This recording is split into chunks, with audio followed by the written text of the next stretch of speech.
Game over. Game over, right? And I tell them things about their sales team that they don't even know. Yeah. She didn't take accountability for none of it. I want to be very clear. I wouldn't expect it. I took my mama out to dinner and I addressed it all. You're listening to the Roofing Success Podcast, a show created to inspire roofing contractors to achieve optimal success in their roofing businesses. I'm the host, Jim Aline, the co-author of the books Internet Marketing for Roofing Contractors and The Best Known Roofer. I'm also the co-founder of Roofer Marketers, the leading digital marketing agency for the roofing industry. On each episode, I sit down with industry leaders to talk about their processes, the lessons they've learned, and how to find success in roofing. Welcome to another episode of the Roofing Success Podcast.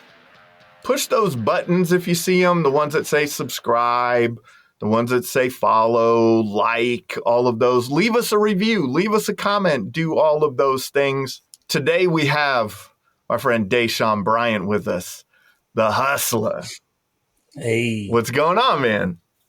Man, blessed, man. Just been enjoying this phenomenal year. Been on the road consistently. You know, we got the Pitch Pro movement. That's we right. got the Best Hustler Academy now, man. We just got so many things in motion. I'm just so blessed. I was thinking about it the other day and I was like, man, 6 years ago to when we first started this thing to like where we at now, it's a lot of things that I'm doing that wasn't a part of the vision. And I'm so grateful because that's how big the vision has grown, that other things can start to fit into it, man. So I'm just so blessed, man. So grateful. It's been years for us. Like I'm trying to look back. I'm scrolling through right now to see if I can. 2020, baby. Man, 2020, right? Like 2020, we started doing these episodes and become friends over the years and been at many events together and coached in the Pitch Pro movement together and been, you know, it's always a pleasure spending time with you. Because likewise, and one of the things that I always tell people about you is you approach sales coaching differently than I've seen a lot of sales coaches approach it. I remember you told me one time years ago, you're like, I sit down and I have conversations with the sales reps and I get to know them like on a different level. I get to know what they're, you know, about their home life, about their, you know, monetary goals, about that. And with that, you get to help guide that to the company, right? And make sure that the goals are aligned and make sure that everything is in alignment there. And so that's what I think is unique about you is that this additional conversation that you have with the individuals. Yep. Let's go back just a second for anyone who doesn't know you. We probably share almost the whole same audience. But let's talk quickly about your journey to where you've gotten today. Yeah, so my name is Dashaun Bryant, the owner and creator of Roof Hustlers. Been in the door-to-door industry. It'll be 9 years in February, man, which is crazy. Like we 1 year away from a decade. And like I tell everybody, got into this thing by mistake is the best mistake of my life.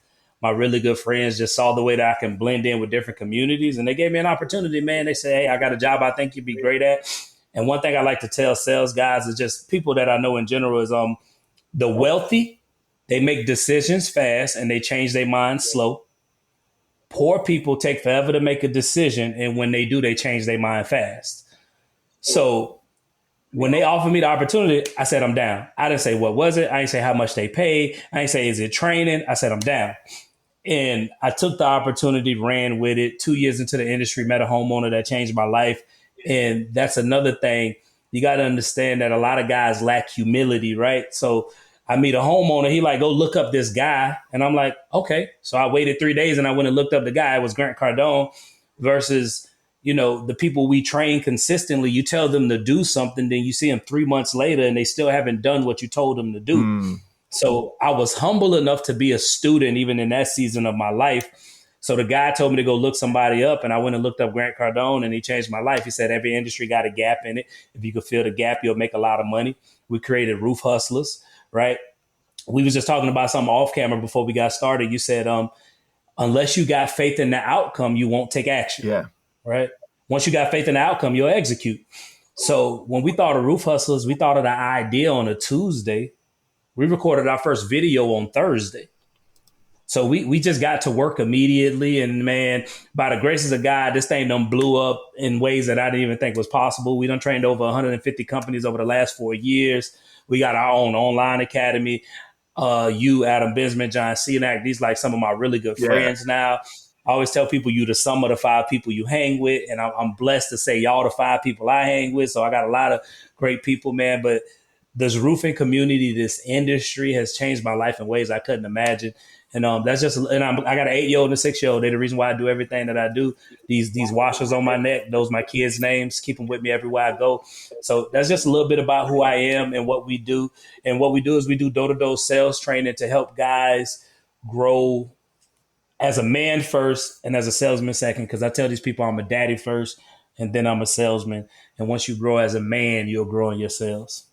So in what you do, one of the things that, again, like what I think is unique is your conversations with individuals. And this is one of the things that we've talked about, over the years here. And a lot of times you told me this, I'm not going to take any credit for this. You told me this, that a lot of times it's not the sales skill that leads to success. A lot of times it's the individual that is having challenges that is inhibiting them from success. Is that a good way to put it? Maybe you could frame it better, but 100%. So as a sales owner, right, sales manager, um, sales teams, all these people, it's just like getting in a relationship, right? So when you meet a girl, you're not just dating a girl. You dating her upbringing. You dating her culture. You dating her limited beliefs. You dating her background. Like you dating her ethnicity. Like you dating everything that come with her. You're not just dating this girl, right? So it's the same thing with sales guys. These guys go out here and they recruit a guy, but it's like you got to understand you're not just recruiting a sales rep. You're recruiting his upbringing. You recruiting his beliefs, his limited beliefs, right? His culture, like everything that comes with this individual. And these guys just like, man, you just need to go knock more doors, or he need to work longer hours. And it's like, no, that's not his problem. His problem is he's not a good communicator, right? First and foremost, and he don't even got a good relationship with his spouse. And then he comes to work all frustrated, or his spouse don't even support what he do.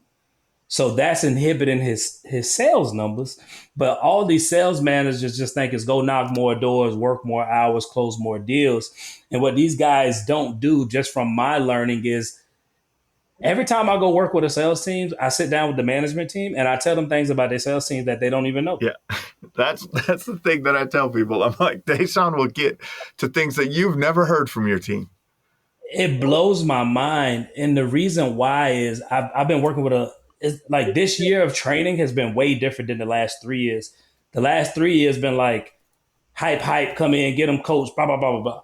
This year has been like, oh man, I'm really starting to learn that the owners aren't at the level that they need to be in order to bring out the best in their sales guys.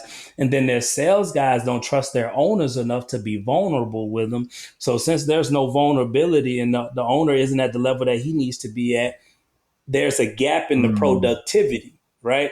Because I can only help you. I can only help you get to a level that you give me permission to get you to. I can't force you to a level. You got to give me permission to get you to that level.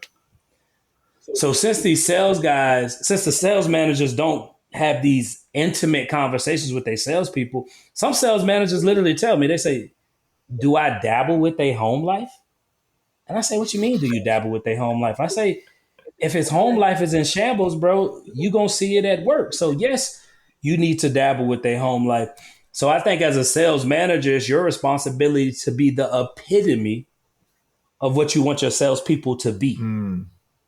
Why? Because you're the best example for them. You got to have a healthy relationship. You got to know how to communicate. You got to know how to be vulnerable. You got to know how to have uncomfortable conversations. You got to know how to take accountability, apologize, and go make things better with your sales teams. Because these are skill sets that a lot of these guys don't possess.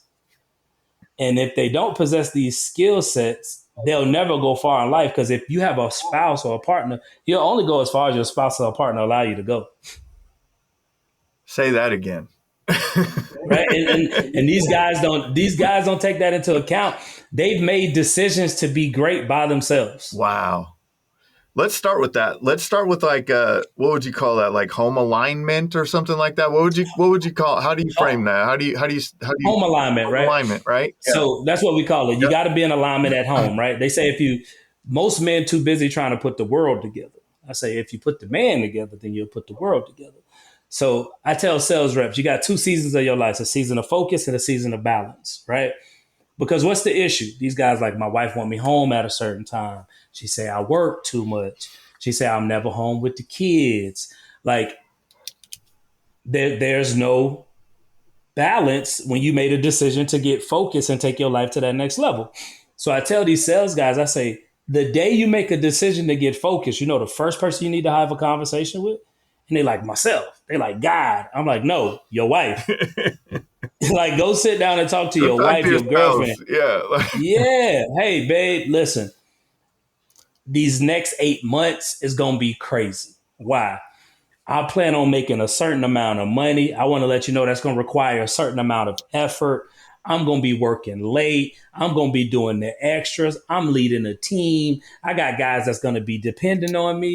And I just want to let you know it's going to be some times that we don't spend time together, but that don't mean I don't love you any different. I'm going to even allocate time specifically for you and the kids. I just need you to be on the same page with me because that way we can really blow this thing up and take it to that next level. But guys don't have that conversation. What they do is they go home. They say, I'm going to make $200,000 this year. And they had that conversation by themselves. Yep. And then this the trouble. When you going out there killing the game, you're trying to put your family in a better position. You say, but I'm doing this for us. And your girl say, but I ain't never asked that for you. I ain't never told you to do that. So when there's no home alignment, Yeah. it's difficult for you to be successful because women gonna do one or two things with your dreams. They're either gonna cultivate them and help them go to that next level. That way you can dream at the highest level, or they're gonna kill them. There's one or two. There's no gray area. Because even if you thank your girl not killing your dream, if she's not supporting your dream, she killing it. Yeah. It's the truth. If you don't have that home alignment, I have a good story. I been in the real estate business for many years. Real estate investing. One of my mentors in real estate investing, his name was Chris Smith, out Sacramento, California. Shout out to Chris. I met him in like 2007, and at the time, he was a very successful real estate investor. He was probably in his 60s at the time, and he told me this story about how he got to where he was. He said it was like the early 80s. He was working a corporate job. I think he got laid off, if I'm not mistaken. Got laid off or just quit, like whatever it was. Sat down with the wife, wanted to get into real estate. Sat down with the wife and said, hey, like, this is what I want to do. This is kind of what reminds me of the story that you just told. This is what I want to do. And, I want to get into real estate. I want to build this, and, this is my vision for it.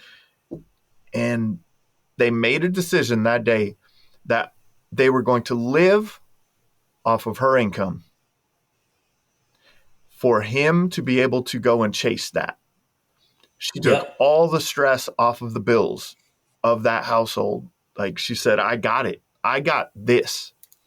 And over the next, I met him in 2007, so 20 years, he built his real estate portfolio to a point where they were, cash flowing, tens of thousands of dollars a month.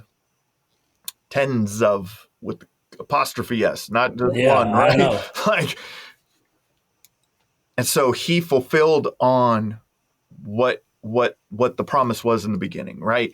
But her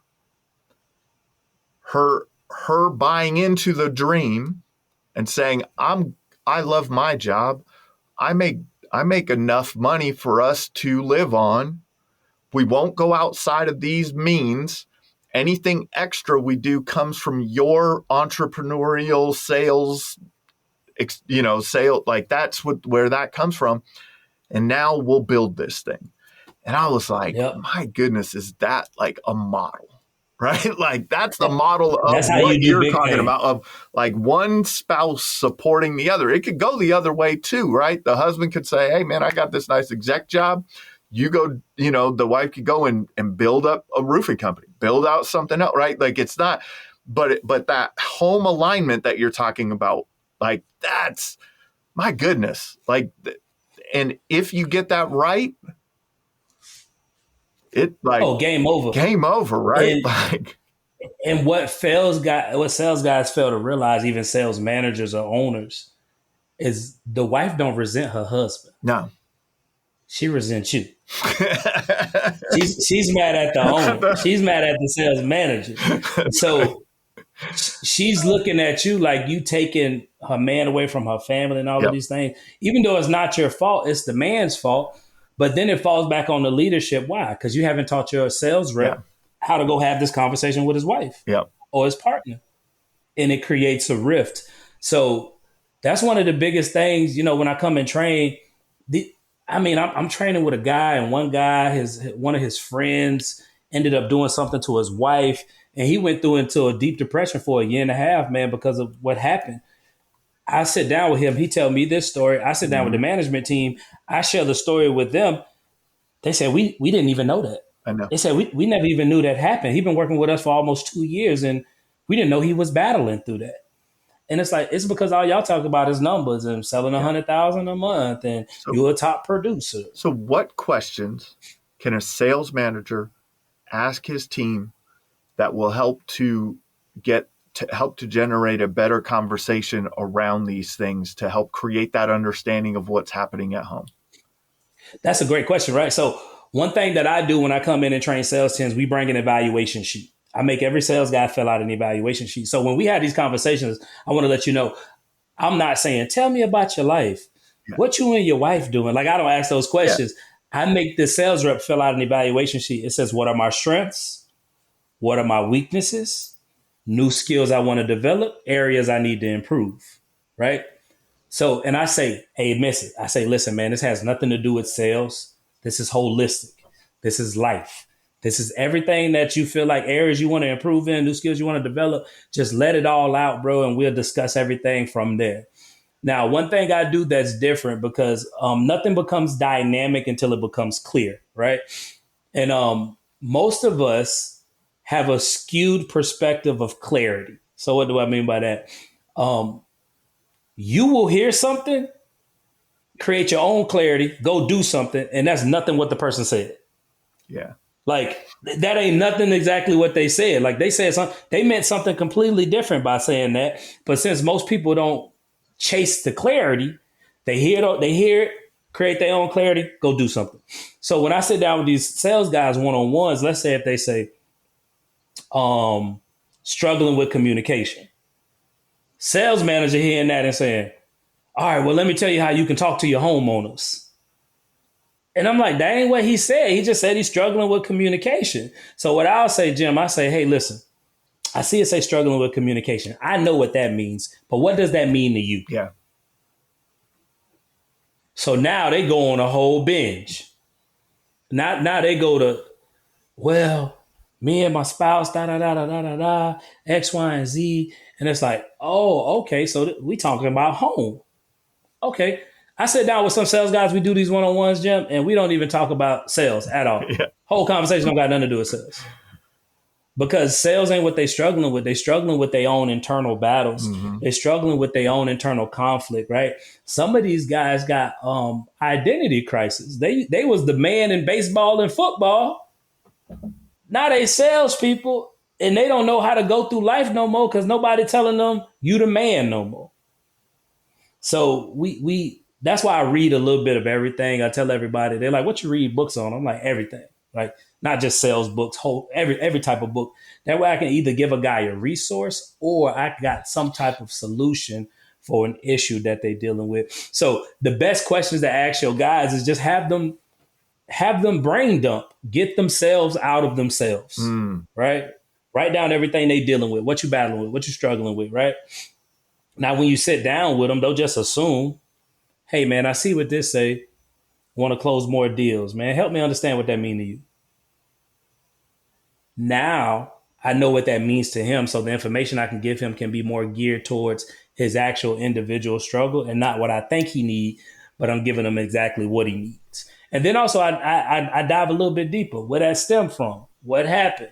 What's your relationship like with your parents? You got a good relationship with your mama? Like I ask all of these nitty gritty questions, and then after I ask these questions, I share my stories. You know what I mean? I get vulnerable with them. I tell them what I went through. Me and my Yep. kids and mom separated 3 years ago. You know, I didn't have a good relationship with my dad growing up. At 28 years old, no, let's say 29 years old, I took my mom out to dinner, and I addressed all the stuff that she hit me with in my childhood. Everything, how she used to lie to me, just all of these things. Yeah. I took my mom out to dinner and I addressed it all. She didn't take accountability for none of I it. I know. want to be very I clear wouldn't expect. I that. wouldn't Nah, expect it. but when I meet these guys that tell me, "Oh, I don't talk to my dad," and I'm like, "Why not?" Yeah. Oh, because of this. And I say, "Bro, you're a grown man, bro. You need to go mend that relationship in your life. Why? Because it's a gap that's stopping you from going to that next level." Hmm. So we really try to have these very intimate, vulnerable, off the record conversations because that's what these guys really need to get better. Yeah, definitely. And getting that home alignment, right? What is now they got some home alignment, right? What's the next thing that you prescribe or what's the next thing that you would talk to them about? So once they got some home alignment, you and your girl on the same page, right? The next thing I tell them to go do, which we all hear, like invest into yourself. But I don't tell the guys just to invest into yourself. Man, go work on yourself. Like literally, go work on yourself. Like I've been working with some guys lately who blow up on people. Mm, They have issues with the way that they talk to people. When they get angry, they blow up on people. They go on 10. They so now I'm like, okay, let's come up with some strategies so you don't just snap on people no more. Right? Let's deal with that one. Let's deal with these guys. You know, some of these guys lazy because they parents don't push them at a high level. So it's like, okay, how do we get you out of that mindset? So the next step is just go work on yourself. Go find out what you're really good at and don't worry about that. And that's the part where most people, they like, oh man, double down on what you're good at. Okay, I agree. But yeah. you're good at that stuff. Leave that stuff alone. Now let's figure out the areas where you suck at, right? Maybe it's your communication skills. Maybe it's your ability to have uncomfortable conversations, right? Maybe it's your ability to have a schedule, be more detailed, whatever it is. So now we get them to start picking themselves apart. So I tell them to choose one thing a month. Choose one thing you want to work on a month and just start chopping at that tree month in, month out. If you do that for 12 months, that's 12 things you done fixed in your life. Yeah. So now the new year come, you're a whole new person. And now we're working on 12 more things we got to fix in our life. So we get them to start working on themselves, right? Really not just invest into yourself, work on yourself. That's what I think Some of about, the man. biggest Self awareness, right? Like self-awareness, right? you have to have that self awareness. But that's a hard one, man. Like that's a hard one to say. Look, I am my weaknesses are, and be honest to yourself And about be what honest. your weaknesses are. And I think you said something earlier to the effect of what kind of once you know them, right? Once you know the weaknesses, once you understand, then you have clarity on what you need to do. You could say, man, I'm moving into a sales manager role, but I've never managed a person. Like, I need to learn management and leadership skills. And Let's go leadership, fill that exactly. gap, right? Let's go fill that gap. It, I have a temper, and I don't deal with confrontation well. Like, all right, well, let's get a skill set going in that aspect of it. Or maybe Yeah. you're insensitive, you're unempathetic. Mm, You just don't care. You just don't care. I don't care. I don't care. I don't give a F. I don't give a F. You one of those guys. It's like, no, bro, you can't go through life like that. Let's learn how to be more empathetic. yeah. Right? Right? Let's learn how to teach. Let's learn how to be a teacher. especially for the people that's in management and leadership, right? So Yes. it's like once you figure out your gaps, now let's close them. Yes. Or you do one or two things. You get better in that area, or you find somebody else to help you get better in the area.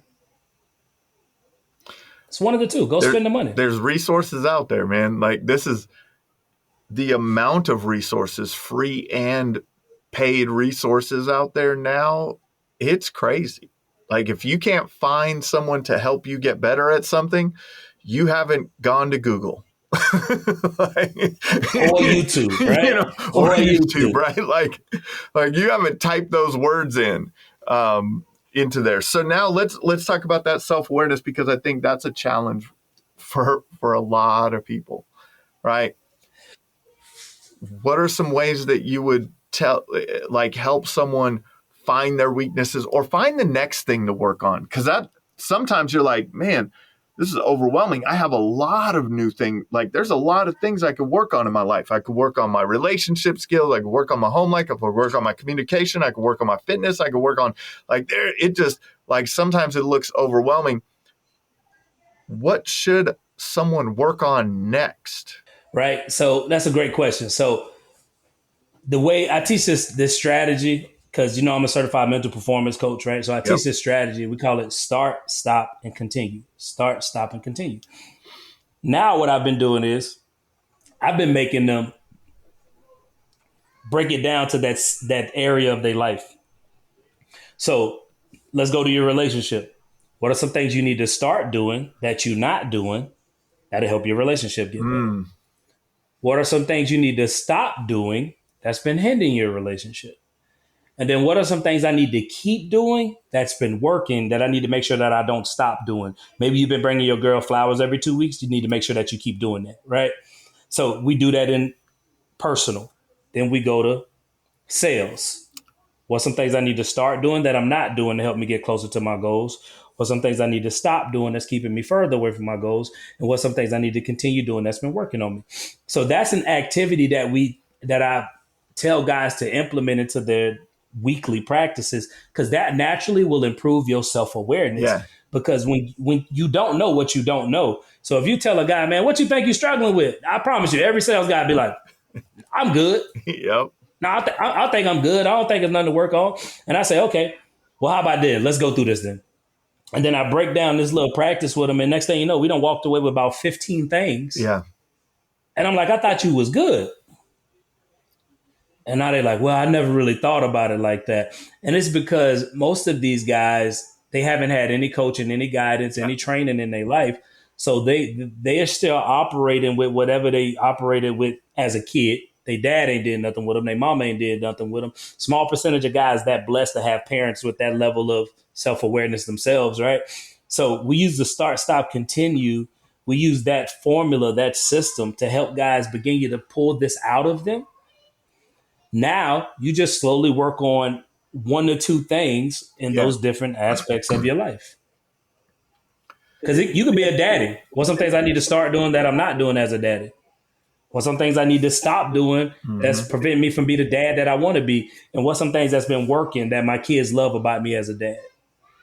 And if you do this in every sector of your life, eventually you're going to start possessing a level of self-awareness that you didn't have before because you're like, ooh, I'm doing that thing that I need to stop doing. Let me cut that out. Oh, I remember I said I need to start doing this. I'm not doing that. Let me make sure I start doing that. Because now you practically writing these things down. And once you get them out of you, it's easier to work on them. But Yeah. most people keep this stuff in their head, man. And in their head, they think they always good. That makes me think like, so many years ago when I trained Brazilian Jiu Jitsu, it was one of those things like you didn't know you were doing something wrong. Then you learned that you were doing something wrong. And once it became conscious, you're like, oh, you would start to realize when you were doing that wrong. You may not have had the skill set to fix it. You're still getting choked out. Like, you know what I mean? But but then you learn how to fix it, right? And Mm-hmm. then it becomes I heard this recently, like mastery is when you don't have to think about it, right? So it becomes a skill Yeah. set that you don't have to think about. So you have to really become conscious of things in your life. Then then you start practicing those things, and then you don't even think about them anymore. Yeah, I think Myron Golden calls it the unconscious effort to execution, It might like have been something along those Myron that I lines. heard it from. Yeah, Yeah, it's when you don't have to think about it to get things done. That's when you that's become a right. master, Yeah, right? Like you could tie your shoes without thinking about it. yeah. I mean, Most that's people have mastery. gotten home and wondered, oh, like, man, how'd I get here? Like, you were thinking about something else, and all of a sudden you're home, and you're like, how'd I get here? You weren't consciously thinking of it. You just drove home. You've mastered the art of driving. Mastered and you've mastered where your house is. Like you could get home, right? Like you know how to get there. So now in the self-awareness, things that you can work on, the areas, right? Your personal life, your relationships, you can really get granular in You can this, go deep. right? You can Yeah, you get can go you could granular. get real deep. That could be overwhelming, right? Like how do you start a start stop continue? Like how do you start to like would you take one thing, like one area of your life and start writing things, or would you take like, a couple of areas, or how would you approach that? If I'm being honest with them, because they're sales guys, I want them to start in sales Got it. because that's your wheelhouse right That's now, right. right? So then you start in sales. What you need to start doing that you're not doing, stop, continue. Once you do it in sales, I say you choose 1 to 3 things that you need to start doing. Choose 1 to 3 things you need to stop doing, and then the things you continue to doing, those pretty simple. Now, once you got your 1 to 3 things, what I tell guys to do is work on the one that's most important to you. Yeah. So if you're saying I need to stop, let's say, stop telling people yes. If that's one thing, you're a people pleaser. So you're always telling people yes. So if that's the most important thing to you, I'm telling guys, okay, now you need to stop telling people yes. Okay, now how do we work on that? We start with little no's. Mm, Start with little no's, right? What do I mean by a little no? Um, if somebody asks you, do you want something that typically you don't want on your food, but you'll just take it typically, just be like, nah, I don't want that.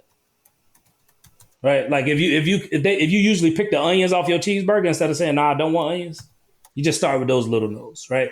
Or if your family say, hey, you want to come over tonight and you don't want to go, nah, I'm fine tonight. I just want to stay home. Right? You start with those little no's because saying no becomes a habit. Once it becomes a habit, now you got a new skill set. Because telling people no is a skill set. People don't that's understand right. that, but it is a skill set. So you start with the things that you want to tackle the most. That's the biggest priority to you. And then you slowly start chopping those trees down. Now, once you master those 3 things, you're like, okay, I feel good in this area now. What's some things I need to what's another 3 or 4 things I need to start doing that I'm not doing to help me get to where I want to be? And you just continue, man, you do this year in and year out. You do it week in and week out. Like you don't do this one time and say, I got it. This is a continuous effort of self-awareness. So you continuously compounding and getting better week in and week out. From something that makes me think about it, in software development, like when they're determining what the next feature set to build, right? To build out on the software, they do a value versus complexity, Mm. right? So you take your list, and then you can rate the value that it will add to your life, but that like just straight up, like if I do this, how much value will it add on maybe a 1 to 5, 1 to 10 scale, however you break that down.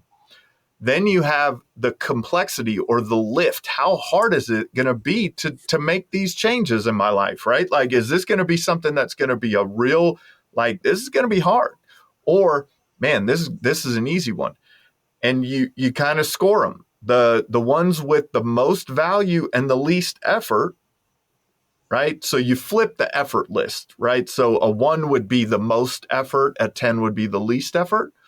Mm. So now the ones with the highest score, so 1 is lowest value, 10 is highest value. 1 is most lift, the hardest to implement and execute on. 10 is the easiest, and you just add them together, and now you have an order of this is going to add the most value with the least amount of effort. Because I think that, and you could give me your thoughts on this. It's once you get those wins and start to move things forward, and you see those things happening in your life, you're like, man, you start to become willing to work on the harder things. 100%. It's like when guys tell me I want to start reading. They say, man, what's the first book I should start with? I say, go read The Greatest Salesman in the World. And they say, why do you recommend that book? I say, because it's 100 pages. Yeah. The value level Yeah. is there, Yeah. but the complexity is a 10. Yeah. So it's easy to Easy read. to read. Yeah, it ain't going to stomp you. Yeah. It's a storybook. You're going to get lost in it. You get your first book under your belt, and it's going to build the momentum to go to the next book. I like that, Jim. I got to add that to my repertoire, value versus complexity. That's Yes. good. It's a good one, man. I learned, it's a software development thing and so it's like, but I was like, that's how a lot of decisions should be made in life, right? Yeah, no, that's really good. Hopefully, y'all who just heard that don't just be like, "Oh man, that's enough." No, like rewind, rewind that back 5 minutes, 3 minutes. How he just broke that down on top of the start, stop, continue. So once you start, On stop, top continue, of, you get your yeah. list. Yeah, now you figure out which one's going to bring you the most value, and then you determine that level of complexity, and then you get to execute. That's really good. So that's awesome, man. So now we're getting some execution, right? Yep. In this journey, I mean, we both coach, right? Yes, We sir. coach in the Pitch Pro movement. I coach in the 7-figure agency group and I feel like coaching is something that is a skill set that, like, especially if you get to a management level in a company, you need to learn, you need to become a coach, right? Like that's what Yep. a good manager is. A lot of my coaching skills have come from my mentors that I've learned Yep. from, right? What Same here. I think that you need to continuously be working on yourself, but it's hard to work on yourself by yourself. You have no accountability to yourself. Like, Yeah. Yeah. right? As business owners, I've had this conversation with other coaches, Verges. Like we've had this conversation, and so a lot of times as business owners, we'll go to the business owners right now. So the business owners, a lot of times we don't have accountability in our business. We may know what needs to be done, but we don't, and we may write it down on paper. We may be running running EOS in our business, and we have those as rocks, but there's not an urgency from ownership. We get comfortable, right? Like it's an easy thing, like to get comfortable in business and not strive for it. One of the things that I learned with large companies, like CEOs of large companies, right? If you're the CEO owner of your roofing company, in large companies, you have to report to a board of directors. Yep. Right? We're having this conversation right now as over the last few days, Sam Altman got fired as the CEO of OpenAI, right? Like he was the founder of that, one of the founders of that company, CEO, and he got fired because he was accountable to a board of directors, right? And so I think that there should be a way that in our business lives we should, to get us from that good and out of that comfort zone and to striving for greatness, that we need that accountability like a large corporation. The CEO is accountable to the board. You could be fired from your own company. Would that be crazy? That's crazy to think about in our industry, right? Like, Well, the same thing happened to Steve Jobs, Steve right? Then he Jobs, got fired, same thing. and then they brought him That's back. right. Yeah. And so it's a crazy thing, but I think, maybe how do you think that, how as business owners, but then, a lot of times as sales reps in this industry, 1099 sales reps, you're not you're accountable to a point, but you're not, there, you miss something here or there, like you're not, like, it's all right. You know what I mean? You make it slide. How do you, what are some thoughts on that from you? Like, what do you think about in that? So I love Ray Dalio. He wrote a book Mm-hmm. called Principles, phenomenal book. And he said something in the book that like it's been replaying in my head since I read it. It's kind of like my mantra of the year. And it's your voice shouldn't be the only voice in your head. Like your voice shouldn't be the only voice in your head when it's time to make Wow. decisions. Yeah. And unfortunately, a lot of these sales reps, owners, right? They willed their way to success. Yeah. Brute force. We done got the 10 million off pure brute force, no coaching, no training. We just wake up every day and we grind and go get it. And it's like, okay, but that's the good. Okay, you good. You're doing really good. Now you got to have the humility to go talk to a $15 million company, a $20 million company, a $30 million company. Instead of viewing them as your competition, come there humble. Come there with a mindset of gratitude and being a student and saying, listen, man, I've hit a ceiling. What can you do to be of service to me to help me go to that next level? I'll pay you. I do whatever I need to do. And our industry is so skewed because these guys like all these fake gurus and all these people want to take your money and blah, blah, blah. You say what you want to say about Lee. You say what you want to say about all these other guys. But you know who I've never heard nobody come out and say Lee is trash? His students. I'm just saying, I've Yeah. never heard none of his students come out and say this trash. His students, like, we went from 8 million to 20 million. We went from 5 Yeah. million to 15 million. And you can say what you want about Lee, but his students are wise enough to say, whoa, this guy did something that I haven't done. He has systems, he has processes, right? How can I get that guidance? So you need somebody to be accountable to. Why? Because you would think that you're doing good and you are doing good, but I don't think most people live to be good. Yeah. I think most of us live to be great. So one of my really good friends, his name Nick Brandon, we both know Yeah. him, Hero Roofer. Yeah. Um, this guy consults with me about just about every decision that he make in his roofing company, and I don't even own a roofing company, right? But he's smart enough to know that, hey, like in the multitude of counsel, there's wisdom. Yeah. So let me counsel with somebody to get some perspective. So the decision that I'm making isn't a decision that I'm making on my own. Because when you being held accountable, I'm gonna come back and say, how did this go? How did that decision go? Did you deal with this sales rep? Did you do that? And he can't come back to me and say he didn't do nothing because I'm gonna say, well, bro, why you call me? Like, what's the purpose of you calling me to have conversations and for you to do nothing? You wasting each other time. Let's just save these conversations. But instead he executes. So, right, that's why as an owner, you need the accountability because you don't know what you're doing wrong sometimes. And also you don't know what you're doing good. Yeah.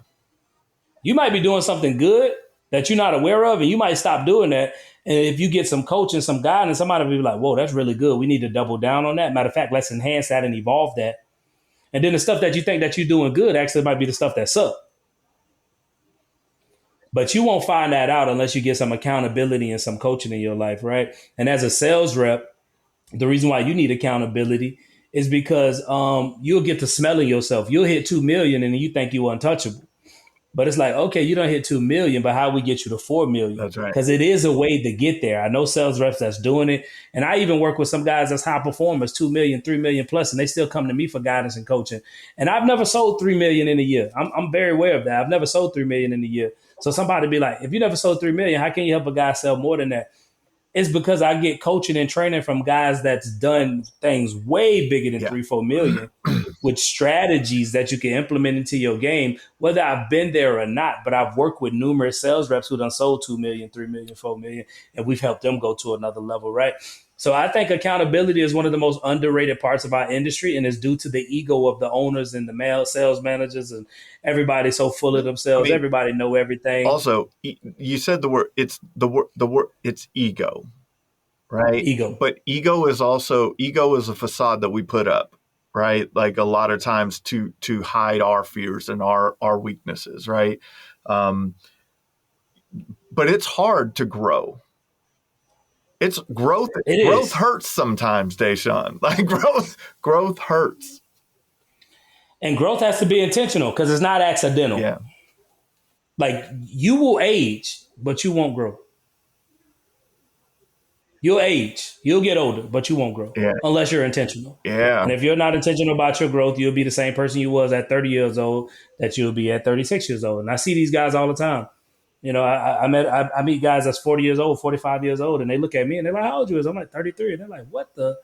And they mind blown because they're like, "I feel like I should be at that level," and they're not. And it's because they're not intentional about their growth. Yeah. They're intentional about their sports, they drinking, they betting, they vacation time, but nobody intentional about their growth. Yeah. That's it.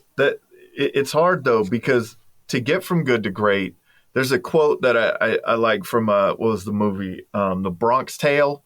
The Bronx Tale. There's a quote on it, like the mobster dude in that movie talks to the kid and he says something about the saddest thing in life is wasted talent. Like, and I think that we have, like, it's also Gary Vaynerchuk talks about it a lot. Like, when you're 90, like, and there's been studies done, like, it's the regrets later in life, right? So get past those regrets now.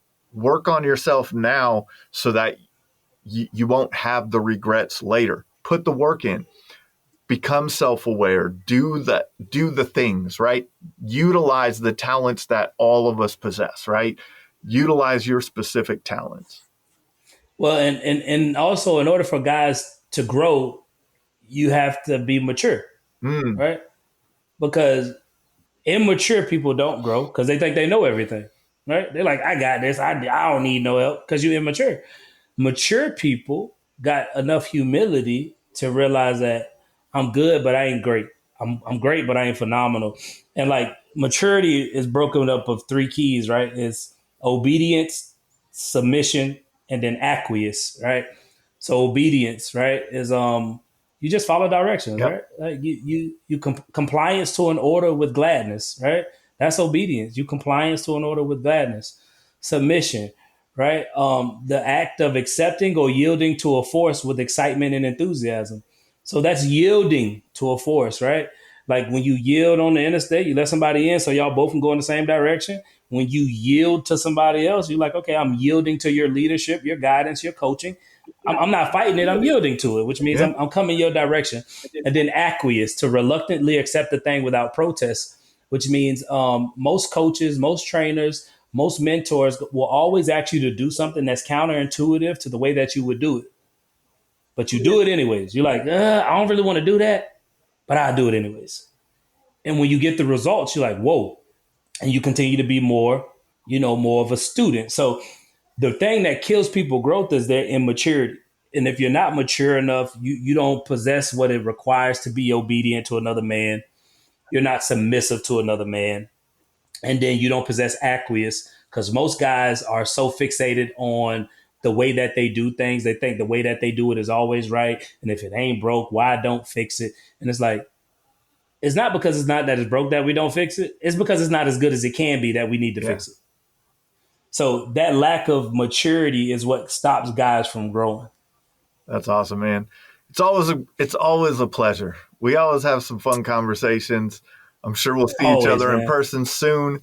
This is been another episode of the Roofing Success Podcast. If you would like to generate more revenue through your digital marketing efforts, please visit roofermarketers.com to get a copy of the book, The Best Known Roofer. Also, check the training section of the website for guides on everything from running effective pay-per-click ads to how to properly set up your Google My Business listing. Thanks for listening.